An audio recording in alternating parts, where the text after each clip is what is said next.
One last time, I have to see this ground. It's beautiful now, as if nothing had happened here. Soon they will tear down the main house, and then nothing will be left. Nothing. Except what I remember. I grew up in the town nearby, where my father was the mayor, and where this house stood, waiting for me. It was built by Wilfred Butler. We had never seen him, and he never lived at home. Until the day before Christmas in 1950, he finally did come back. For the last time.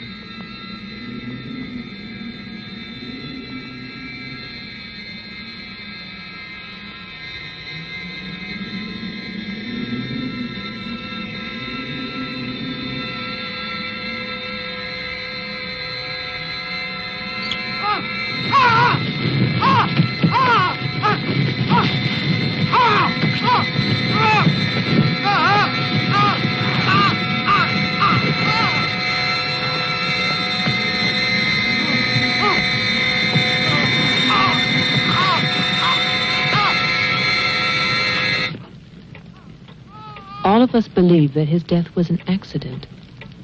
No one knew that another person had come to Butler House that Christmas.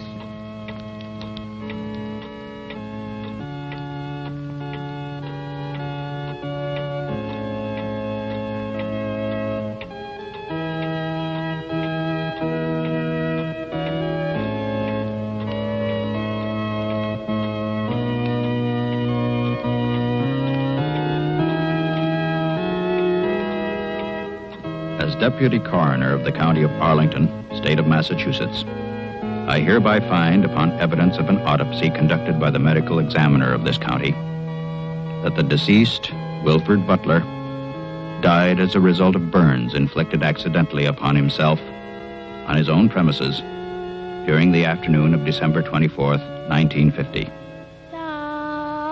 No further inquiry shall be held over the body of the deceased, and this inquest is officially closed.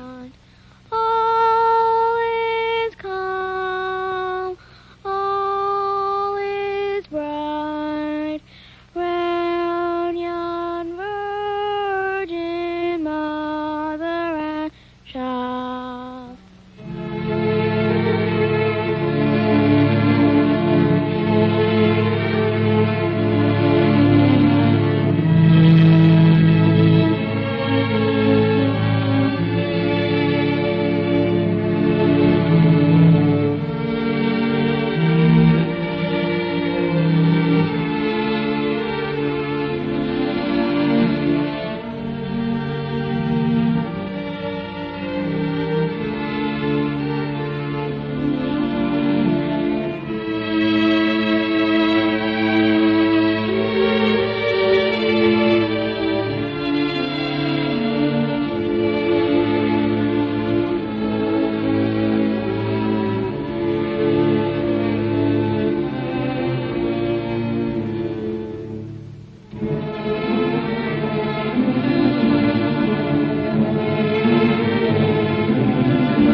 After the coroner's inquest, on New Year's Day, they buried Wilfred Butler. There was no one there to mourn him. It was the funeral of a stranger.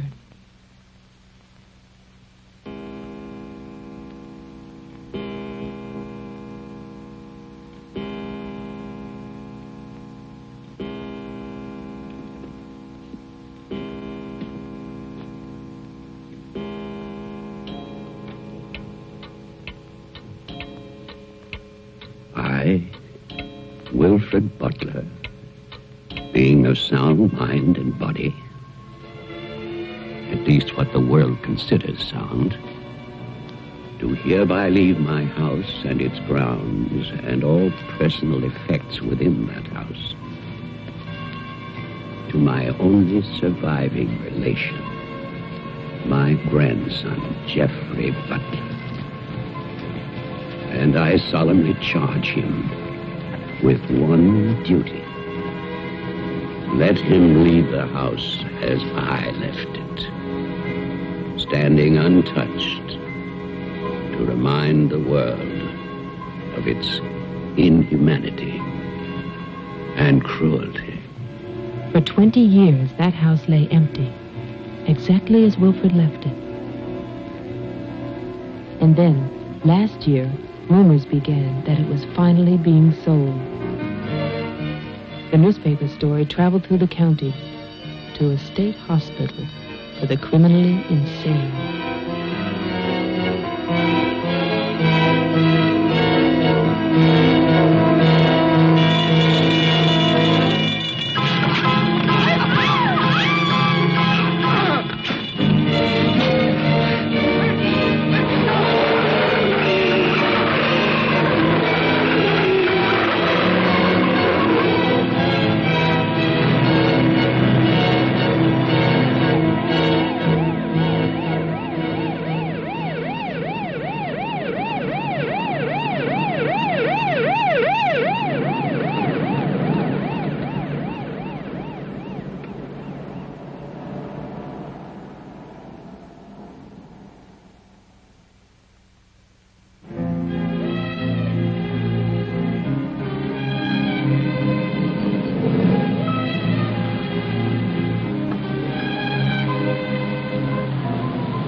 The man who came to sell the house had never seen it.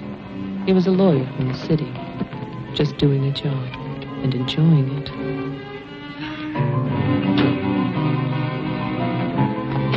Stop! And look serious, please. Oh, you're hopeless. Oh, look! Hey, wait, where you going now? The mayor's gonna have a fit, kid.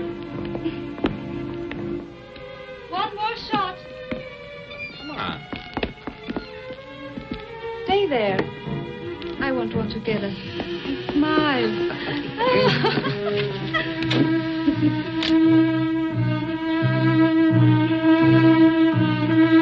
For all the news as it happens, stay tuned to WLIX, your voice of the Northeast. This is Roger Fowler with local stories. First, today's headlines. A warehouse fire still rages in Elizabeth. Police suspect arson. An escaped inmate at Margaretville State Hospital still at large, still hunted by state police. And over in Roxbury, the city passes a controversial housing code.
Well, didn't I tell you? It's beautiful. Can we see the rest of it? Honey, that was it. I think the mayor's waiting for me.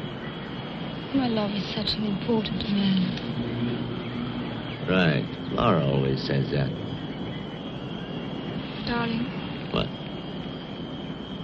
don't be long. Honey, if you get bored, just look at the view. Sooner or later, that viaduct's gonna take us back home.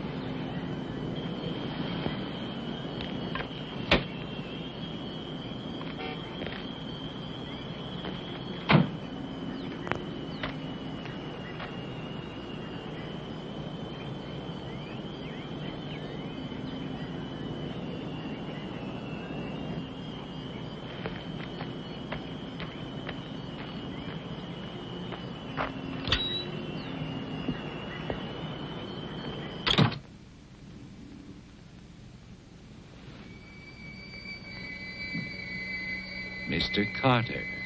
Mr. Mayor.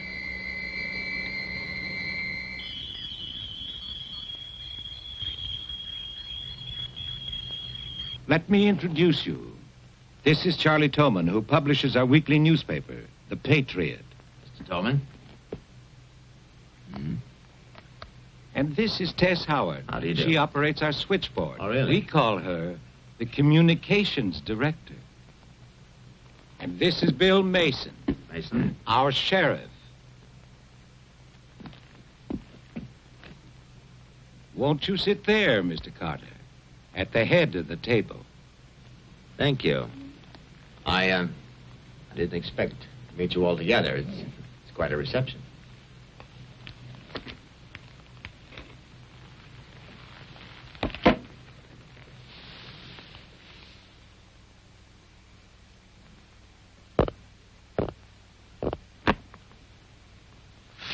All right, let's begin. As you know, I've been retained by Jeffrey Butler. The matter concerns the house that he inherited from his grandfather, Wilfred Butler. Go on, Mr. Carter. I believe that you offered to buy the house for my client. Offered. We begged him. We wrote letters That's and we... enough, Tess. Well, it's true. Trouble. There's always trouble. I can sympathize. I spent the last 20 years and more driving people away from there. Prowlers, burglars, kids, they're the worst. Chasing for nothing because of that will. That dribble about humanity. No. Inhumanity. What the hell is that, huh? Yes, well, he was a bitter man. Hate. It must have been very hard. It must have been hate.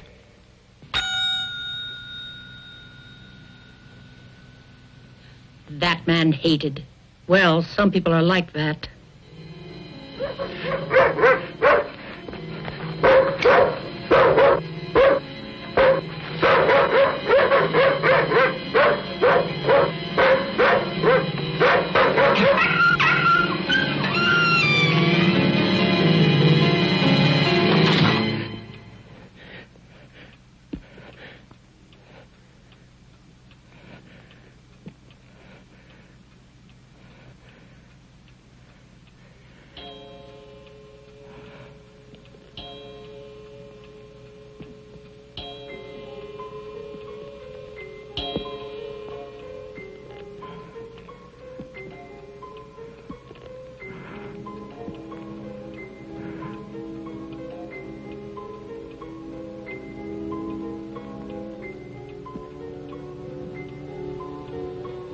The question is, well, do you still want the house?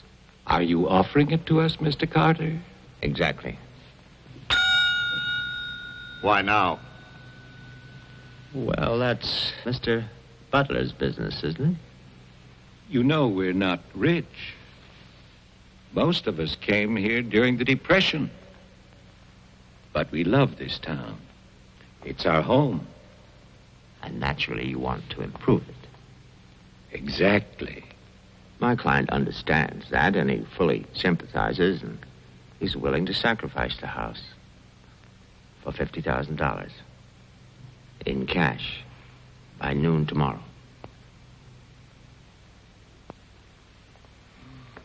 That's an awful lot of cash.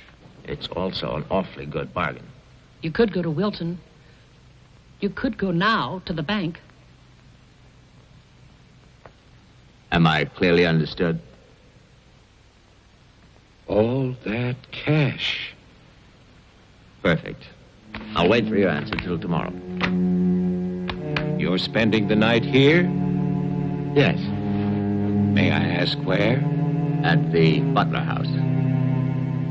We could put you up at the motel as our guest. No, the house is fine. The Paradise Motel. That's very kind of you, but I'm meeting Mr. Butler about some personal items. You'll want a phone. I can reconnect the line. Don't trouble, please. No trouble. You'll need a phone. Don't want to be stuck out there. Well, you've convinced me. Thank you. By the way, have you known Mr. Butler a long time? No, I've never met him. He called me and asked me if I'd handle this for him. I said yes. He had the key delivered to my office. Mr. Mayor, Sheriff, Mr. Tolman, Miss Howard. See you all tomorrow.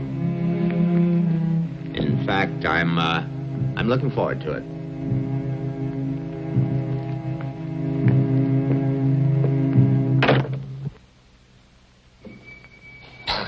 Slick, really slick. He's a big lawyer, Bill. You've got to expect that. Don't tell me about lawyers. Oh, you see the way he looked at us? You see his clothes? He's doing his job. Just don't tell me about lawyers. You know what I'd like to see? Two of them like that one, talking to each other. Neither one of them would know what to believe. I love you, too. Only when I get home, I'm going to have a nice surprise for you. Oh, no, I can't tell you what it is now. It wouldn't be a surprise, now would it? No, I can't come home now, but it'll be very soon. Very soon. Honey, of course I miss you. Yes, I miss Mommy, too.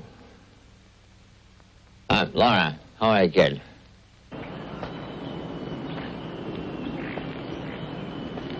So I'll call tomorrow. No, I want to call. I want to talk to Jenny. Yeah, well, as a matter of fact, I'm having a fine time. Well, same to you, darling. What do you mean, hostile?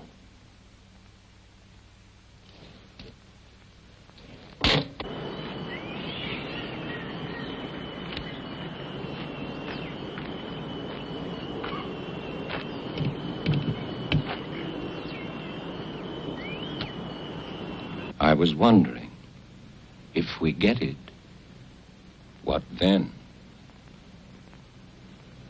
Tear it down. Okay. I'd better get going. Do me a favor, Tess. Call Diane, tell her I'm going to Wilton, and I'll be back late.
It's fantastic, isn't it?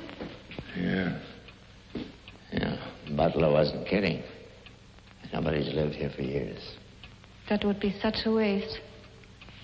It's his grandfather's monument. You know, there's a caretaker who keeps this place just the way he left it. What kind of monument is this? Well, that's the trouble. Nobody remembers anymore. That's what usually happens in America. I remember this. And he walks with me, and he talks with me, and he tells me I'm his own. And he walks with me, and he talks with me, and he tells me I am his own. And the joy we share I carry there. You're not serious. I used to hear that at funerals. At funerals? Yes.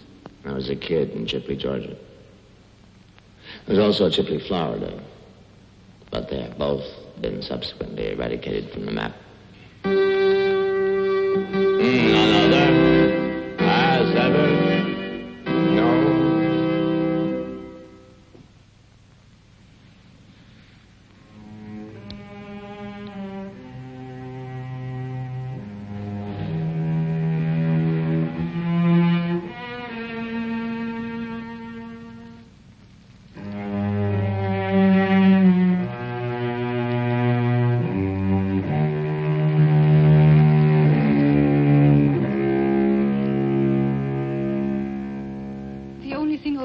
delicatessen, so I brought you pastrami, salami, potato salad, macaroni, everything you like.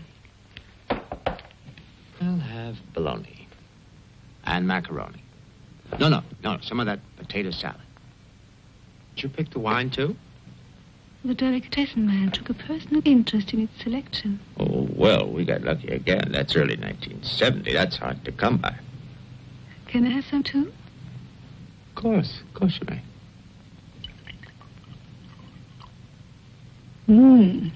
Thank you.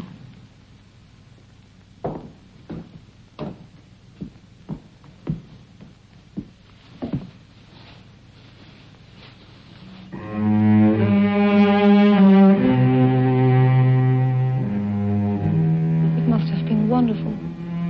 What? The people who lived here. They must have had a wonderful life. Well, I hope they did. Wilfred Butler must have believed in something. Look at that stone fireplace, parquet floor, the mahogany, this table. And you probably think this place is made of wood, right? Well, Wrong. You know what his grandson told him? Underneath that wood, there's 2 feet of stone. The foundation is 8 bricks wide. Now, someday they're going to come in here and they're going to tear this place down and they're going to build little tract houses all over this property on quarter-acre and half-acre lots. And that bulldozer's going to come up that hill toward this house. And it's going to get the surprise of its life. They built a kingdom out here. Only nobody's left. no. Butler has a grandson. No, he's probably like the rest of us. Wants money. You know, he's asking $50,000 cash for this place, and if the only way he can get at least $250,000. But he won't take his time. So he'll get screwed.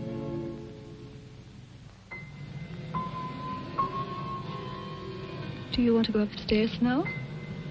Soon. You know, one of the great pleasures in life is the pleasure of anticipating pleasure. Isn't it? We are very close now, aren't we? Sure, honey. Very close.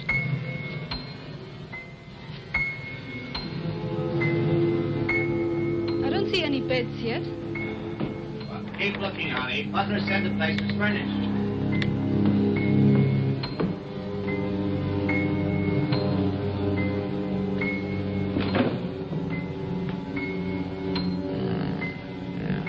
It's furnished.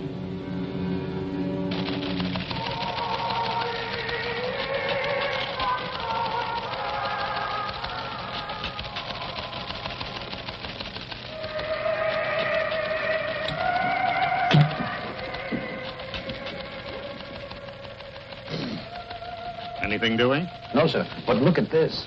More football, huh? Look how they smeared that quarterback. Look at his eye. Got no time now. Otas. How about that telephone up at the Butler house? Is it working? Well, try it now. I'll wait.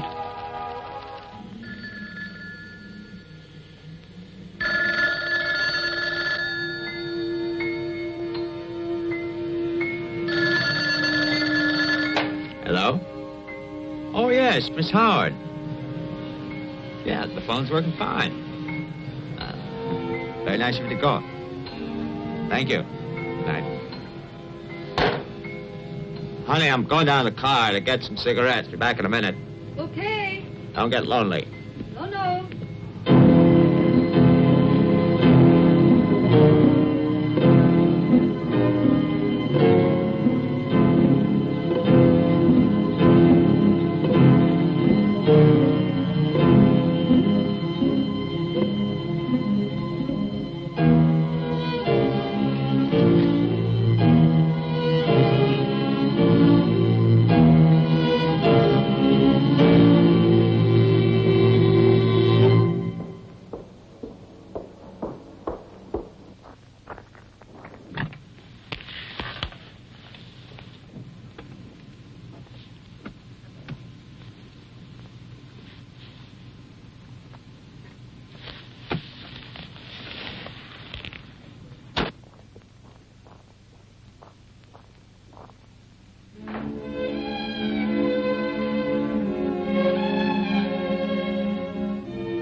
get your cigarettes? Yes, I did. May I have one? Sure. Oh, it's the most amazing thing. These cigarettes come in these very small packages these days. Oh, that's for me? Mm-hmm. Can I open it? Oh, no. Our Christmas is day after tomorrow. Is that an order? Yes, ma'am, that's an order.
Sheriff Mason. Bill, someone's calling from Butler House. Okay, put him on.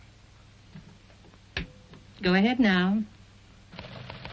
Mr. Carter? I'm not Carter. Who is this? The honor. Butler. I'm worried, Sheriff. Carter's not here.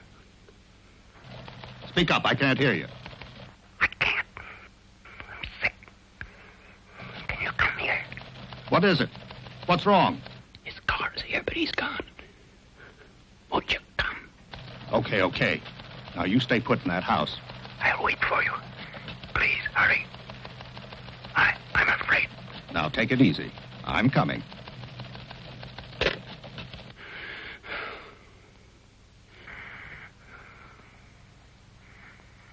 Mr. Butler, are you done? Tess, I have come back. What's that? Tess, I want to see you again. Hello? Who is this? You know me, Tess. It's Mary Ann. Tell the mayor. Tell them all. I'm waiting in my father's house. Tess, it's so lonesome here. Don't be long. Hello? Hello? Hello?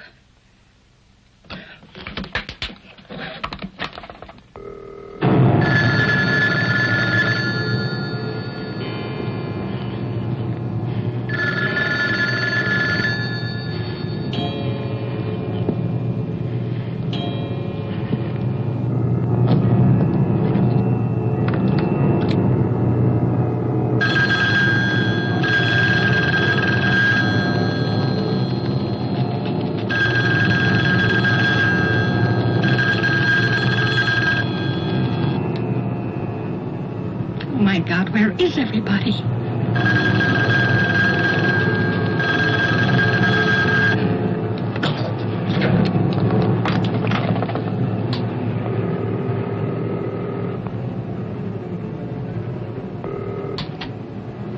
Hello? Oh, Maggie, thank goodness. What is it, Tess? Something's come up. Something urgent. Can you start early? Oh, honey, I'm watching TV. Maggie Daly, you get yourself over here. What is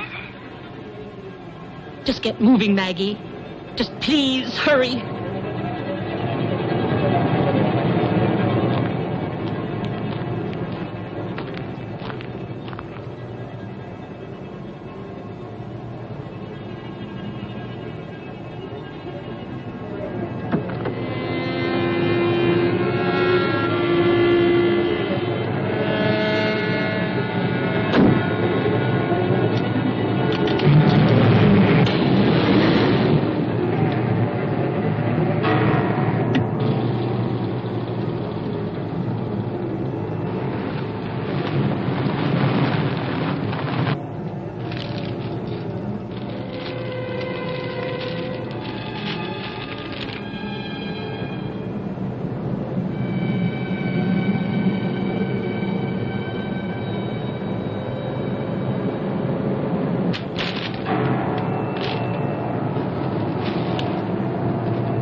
Come in. It's open. Okay, mister, that's far enough. What do you want here? Mayor, Try again. My father's not home. And don't move. you want me to put my hands up? No. Just stay there. What are you staring at? I seem to remember you from the road. That's why I'm holding a gun. You scare me. That makes sense. Thanks. Does everybody carry one here? You can ask the sheriff when he gets here. I'll call him. I'm sorry to disappoint you, but the sheriff's office is empty. How do you know? I was just there. Who are you? Jeffrey Butler. Oh, you're the one who's selling the house. Yes. Have you any ID? Come on. Don't laugh at me. I want your ID. Some maniac escaped from Margaretville.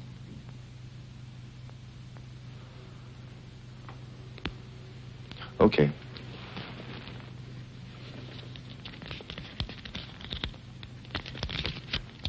Put it on the table.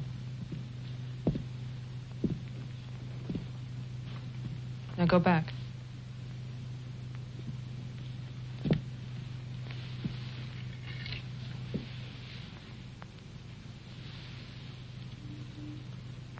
California license. Lucky you.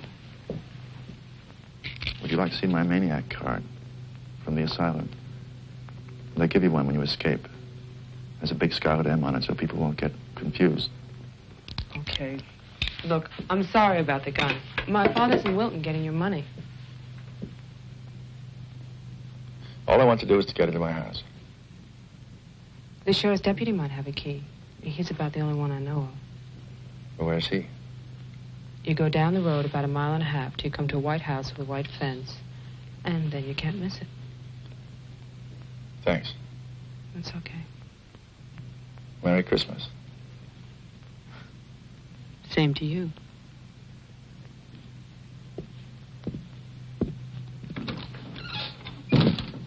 If I don't call back in an hour... What? Call the mayor or Mr. Tone and nobody else. Promise me you'll do that. Well, sure. Mark it down, honey, so you'll have it.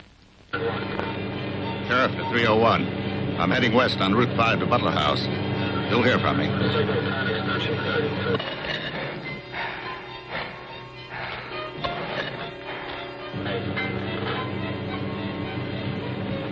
hell? What's that light out there?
Hi. Hi. Did you find the deputy? No, I wasn't there. Oh. I was thinking, isn't your lawyer supposed to be at the house? The door was locked. His car was there, so I borrowed it. You mean you stole a car? Yeah. Keeping it warm. What if he needs it? Let him find me. Who's coming to dinner? Oh, Daddy. We always have dinner every Thursday. Do you want something? No, I ate Paradise Motel. Yeah, I know. It's awful. What about a drink? Yeah. It's cheap bourbon, but that's a big favorite around here. Do you want ice? No, straight. You look tired. I am tired. Well, here's to a fast dollar. Cheers.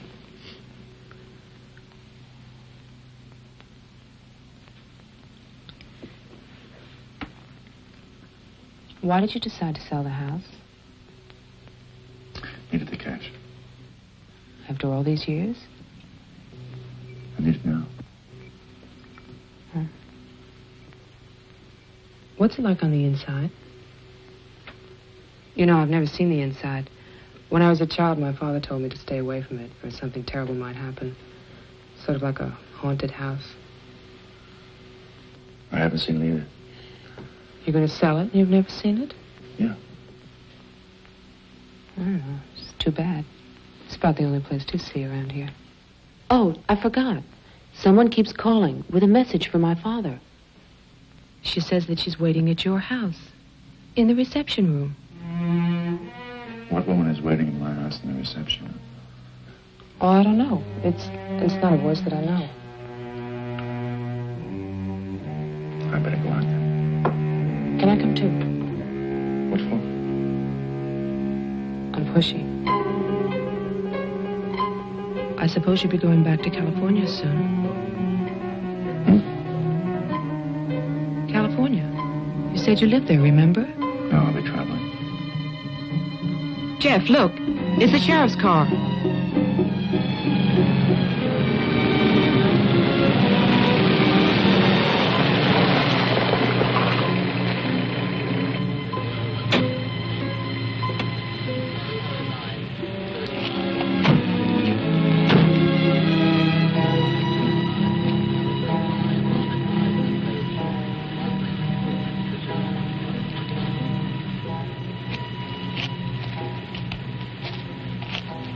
There's a light.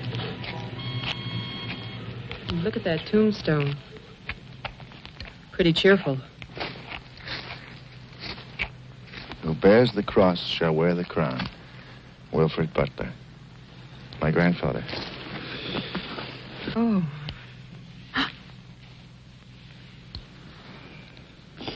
Someone left their sunglasses in the snow. They're the sheriff's. My lawyer's missing. So is the sheriff. You've got strange phone calls. And now someone's fascinated by my grandfather's grave. Let's get out of here. You still want to go to my house? Yes. But I don't want to go alone. Listen. I'm not nervous. Well, of course you're not. Oh, it's the cold. I'm shaking from it. Let's get out of here. Okay. We'll get help in town. It's 10 minutes' drive.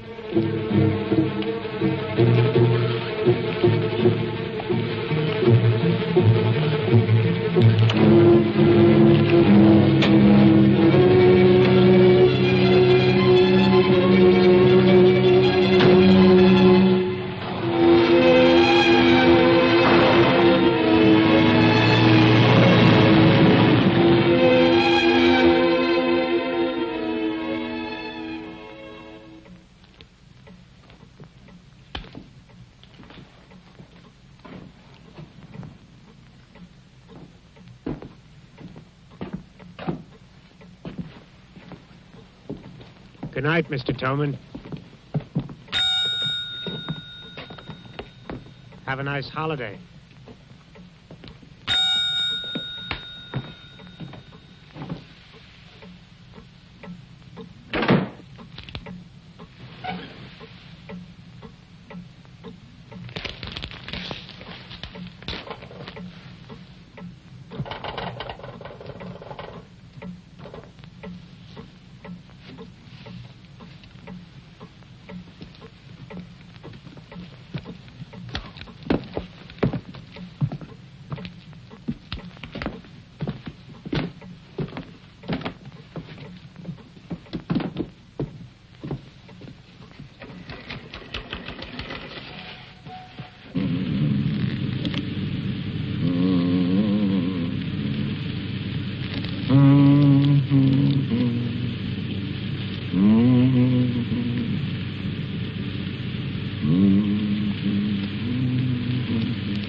Deputy's not here, but Toman is. Who's Toman? Come on, you'll see.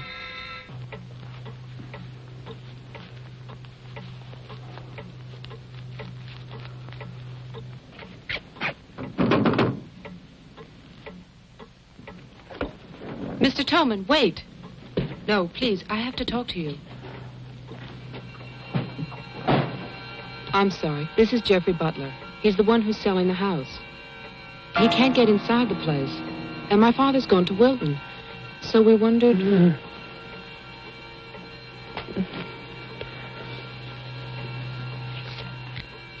Anything wrong? He'll tell us.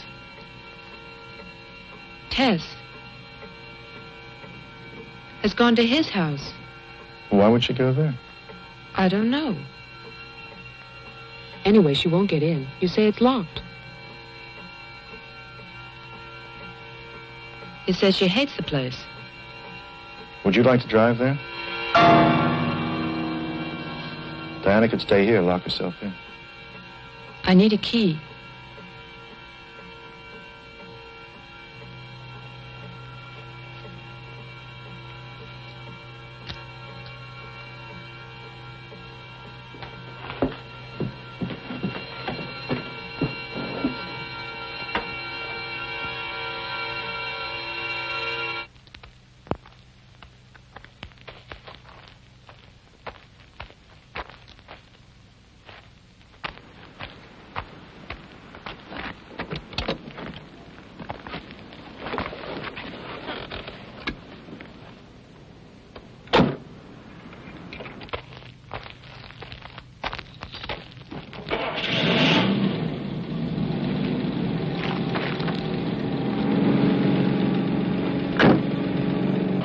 This isn't my house.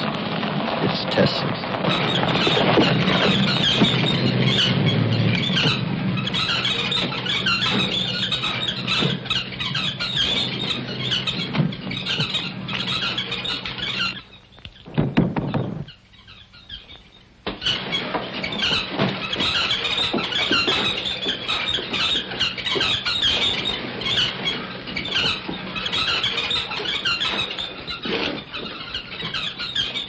Tess isn't here. Are you satisfied? She must have gone to my place. Well, why wouldn't she go there? She hates it. Maybe she went to see the woman who's there. Someone called the mayor's house before. Said she'd be waiting.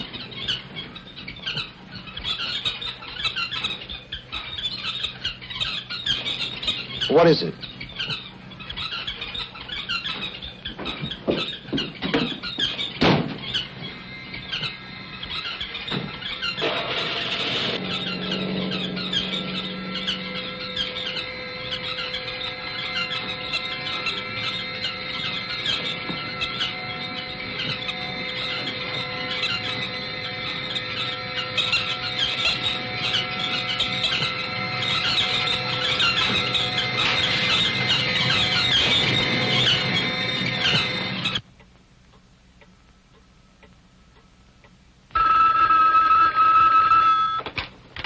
Hello, Jeff?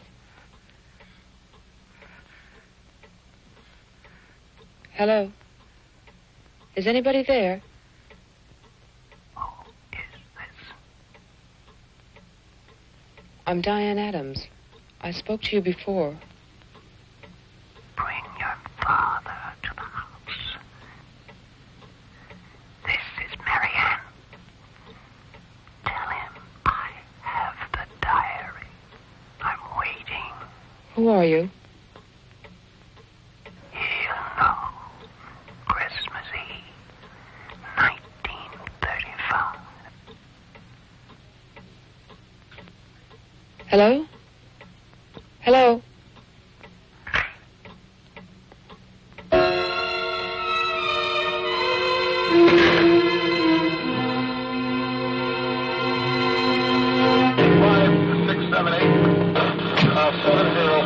Signal 10, 704, C Charlie. 704, Signal 10, 704, C Charlie.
Sheriff, I saw your car.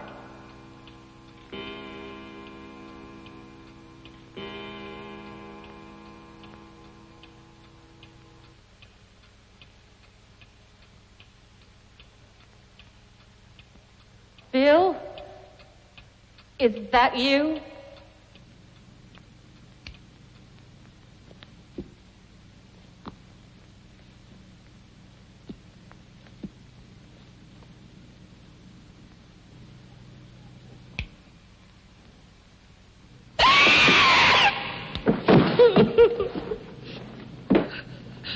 Tess, you can't see me, but I can see you. Oh, yes, I remember that face. You're older now, and fatter, but still Tess. And you're frightened, aren't you? Don't be afraid. I want to help you. Take my hand. Take it.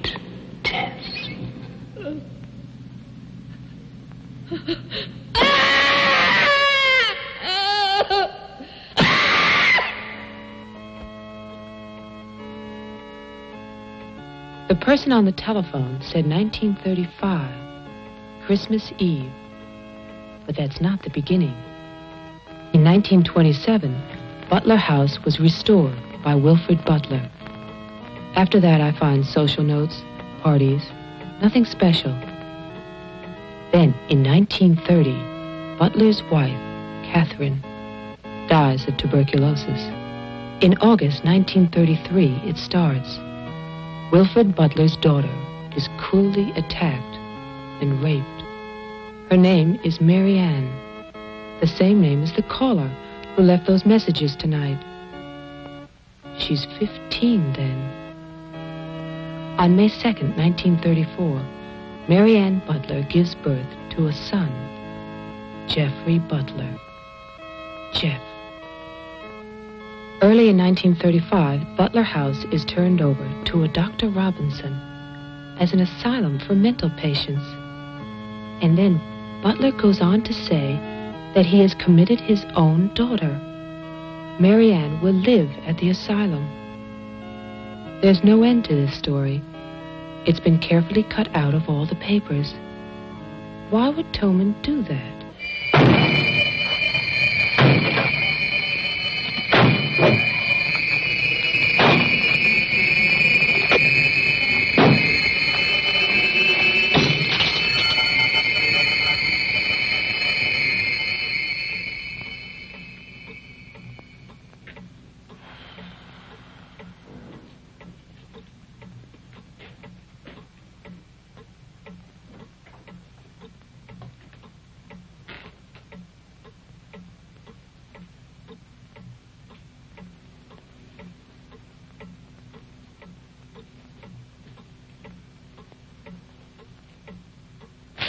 You scared me. Oh, what happened? What happened is, Tess has 40 bird cages. Toman is hysterical. Everybody's at my house but me. It's cold outside and you forgot to lock the door. Jeff, how old are you? How old am I? You mean, how many years have I lived? No. There's a lot in the paper about your family. I don't want to talk about my family. Wait a minute. There's a woman calling, and she says her name is Mary Ann. That was your mother's name, wasn't it? My mother died in childbirth. That's when I started traveling. It's not what the papers say. What's your point? I just thought that you should read something for your own good. Nothing you could tell me about my past or future would be for my own good.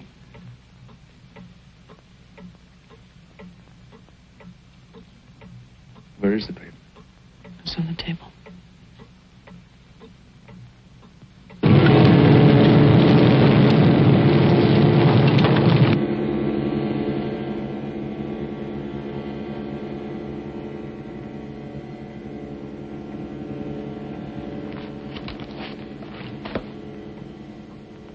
It's so stupid to lie. I missed the whole event. Jeff, maybe your mother's still alive. Maybe she's waiting for you at the house. I don't know.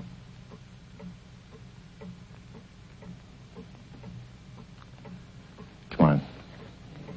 No more side trips. Let's go out there.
He's dead.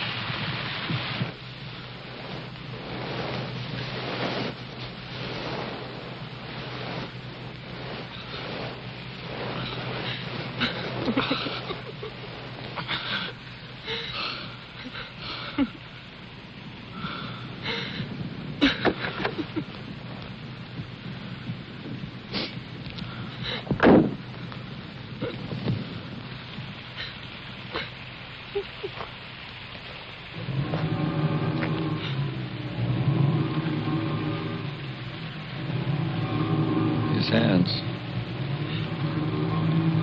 Somebody cut off his hands. You killed him. You killed Tolman. He's asking for help. You killed him. Get in the car.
Butler House.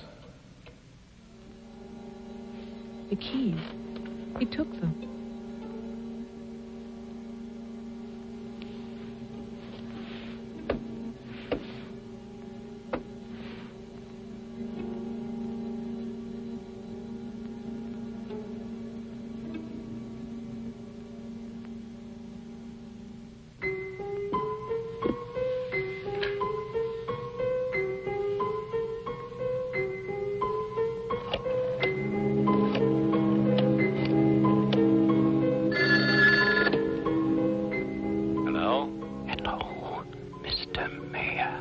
Yes, what? This is Marianne Butler. I'm calling from my house. Won't you come over here, Mr. Mayor? We're having a reunion. Everyone's here, even your daughter.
I write this knowing that no one shall ever see it. Not my beloved daughter, or even my grandson, Jeffrey.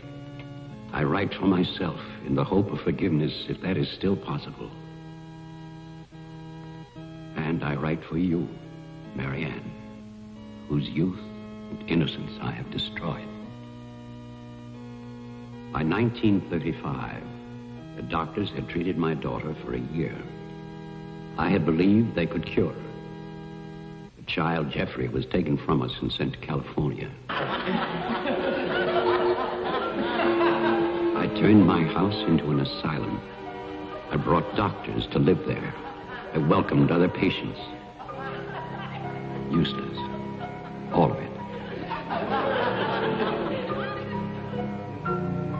I remembered what she had been. There was never a lovelier, happier child.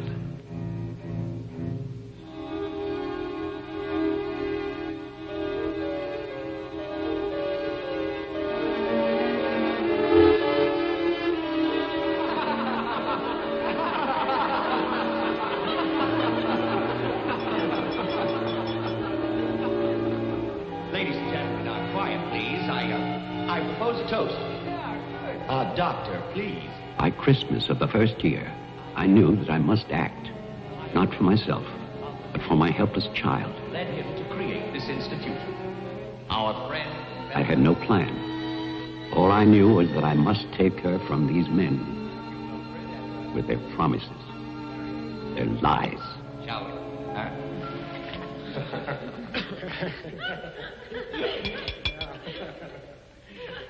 For he's a jolly good fellow, for he's a jolly good fellow, for he's a jolly good fellow, which nobody can deny, which nobody can deny, which nobody can deny, for he's a jolly good fellow, which nobody can deny. I knew that they would gorge themselves into a stupor that afternoon. It was their celebration. I expected no less. Since they had come into my house, they had acted as if they owned it. They had behaved like poor relations, half guilty, but finally unable to control their appetites.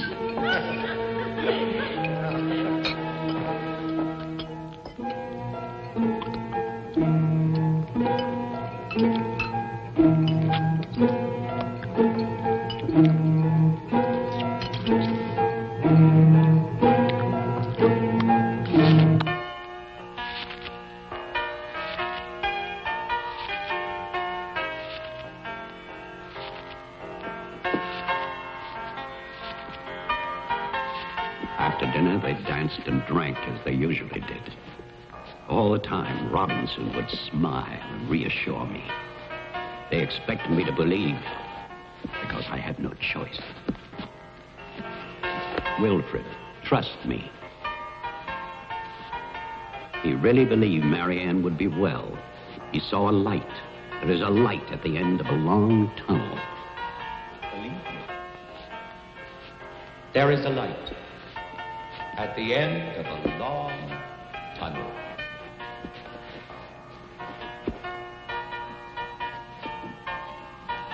Stay here, Doctor. I'll get more champagne. He was ready. I knew it. Drunk and fat and full of his own importance. I left then.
my cruelty to Marianne was inhuman.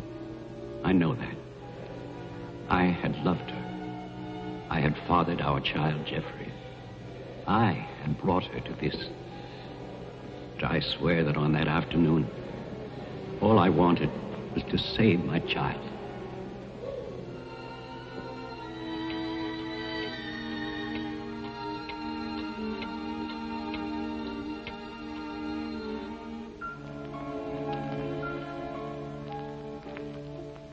My hope was to get her away from that house.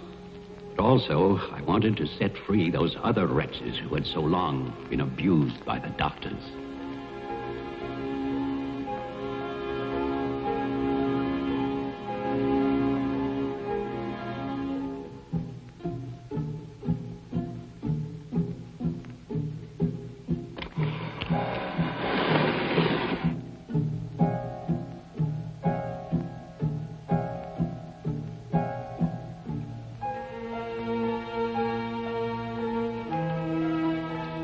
I knew what they might do if these inmates were freed. And this is my guilt. I knew, and still, I freed them.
started for the house. I went to get our car to take Marianne away. I do not know exactly when she slipped away from me. I assume that when they saw her in the dining room, the inmates believed her to be part of that household which they hated. And so, they killed her. Later, there was a celebration. And then most of the inmates fled. I don't know where. But I shall never forget what they did to my child.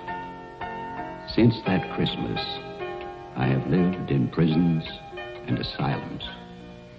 Lived anonymously, as an animal. I have wandered in bitterness until all seasons have become as one. And that is a season of vengeance.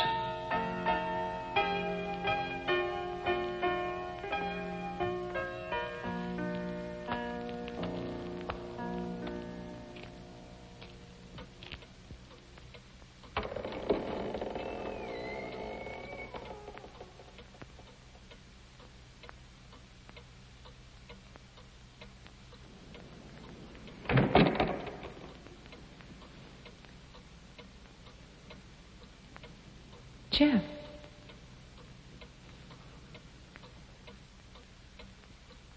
Jeff. Wilfred Butler is still alive. This is still his house. Your grandfather died in 1950. He was burned to death in this house. My grandfather poured gasoline over a squatter he found here. The town wanted to believe he was dead. They still do.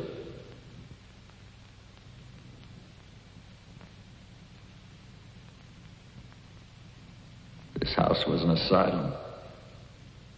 There was a massacre by the inmates. Tess, Tolman, the sheriff. Your father. No. All inmates. They killed my mother in this room.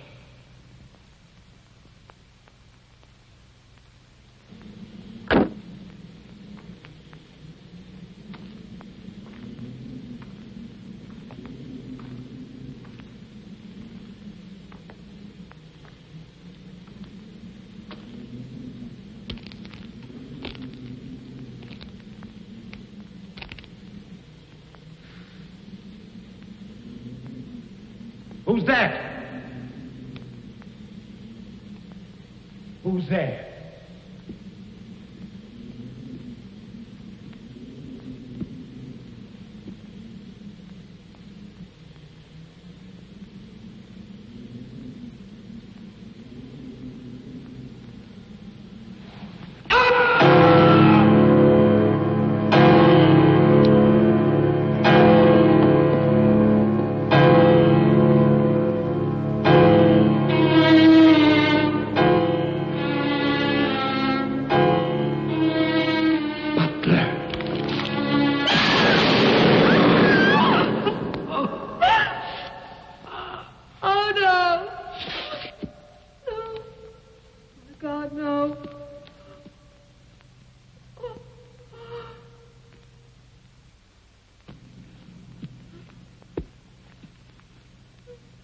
Daddy?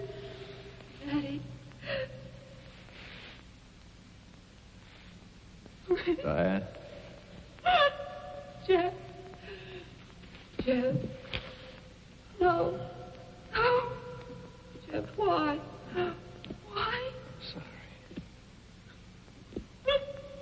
Marianne.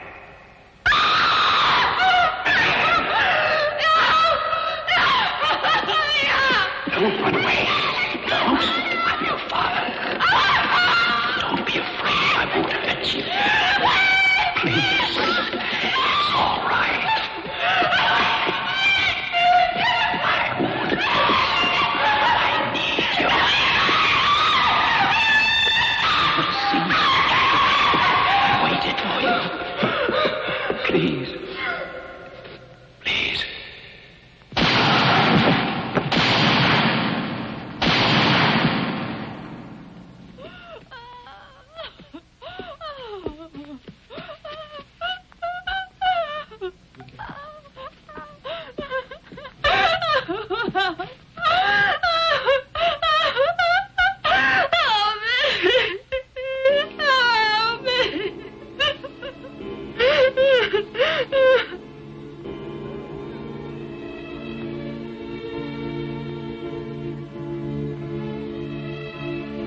I spent that night weeping. By morning, there were no more tears.